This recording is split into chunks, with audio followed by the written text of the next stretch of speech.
All right, happy Friday, and thanks for joining us on More, everybody. Coming up, why many couples are expected to tie the knot in Vegas later this month.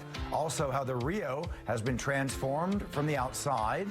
But first, we're all excited for Monday's solar eclipse. And Alyssa standing by with a special guest.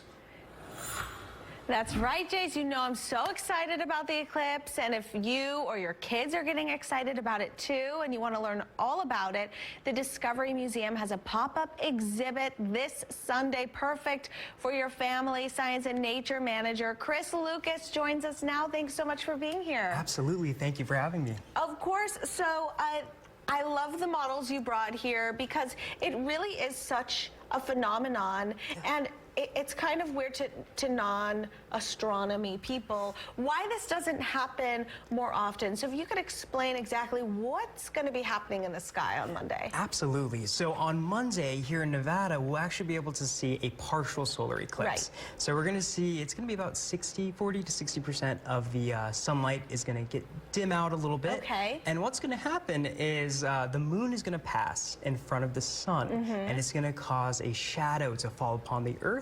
And that shadow, for us, is going to make it a little dimmer, a little darker. Right. And for people underneath it, it's going to be quite dark and very unique. Oh yeah, for people who are in the path of totality. I went to the last total eclipse into the path of totality. It was so incredible. I mean, it just got like dim and mysterious for a while, and then it got like totally dark, and then it was so cool. It only lasted a few minutes though, so you really have to take advantage. Absolutely. Here in Nevada, we'll only have a totality start. Well, our solar eclipse will start around 10:15. Okay. And the total, so that maximum, is going to be about 11:20. 11:20. So take a moment to see that. Okay, so what are you teaching families on Sunday? Absolutely. So we're going to have a pop-up activation on Sunday, and we're actually going to be able to take our moons.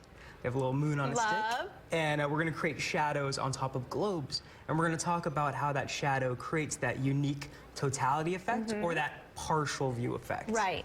So will you be showing them, this is what it'll look like in the path of totality, this is what it'll look like here? Absolutely. Okay. And we're going to be using a large globe and little moons, and we'll actually be using a little sunlight too, with a flashlight to create that shadow. I know it's not going to show up really here in studio with all the bright lights, but this is so cool. And then what is this model here? So this is another model that just kind of gives you a visualization of what's going to happen as well. As you can see, we got Earth, the moon, in between the Earth and the sun. And that will create that shadow effect as well.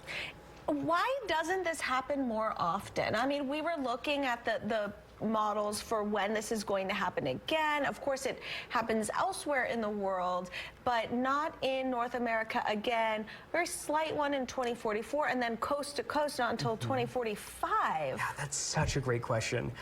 So solar and lunar eclipse happen kind of as often as a solar or lunar eclipse would happen. But one of the reasons is just the movement of the moon and the Earth around the sun. Okay. And those are going to have a lot of different factors in how that happens. Will you have solar eclipse glasses or projects? Because I know there are some very easy DIY ways to view the eclipse safely, because that's very important on Monday. So important. Now, the museum will be closed on Monday, so unfortunately we won't have any glasses there. Okay. But if you do have access to glasses, perhaps purchasing them is a great option. The glasses are really important, so please don't use your sunglasses to look at the moon. We don't want that to happen.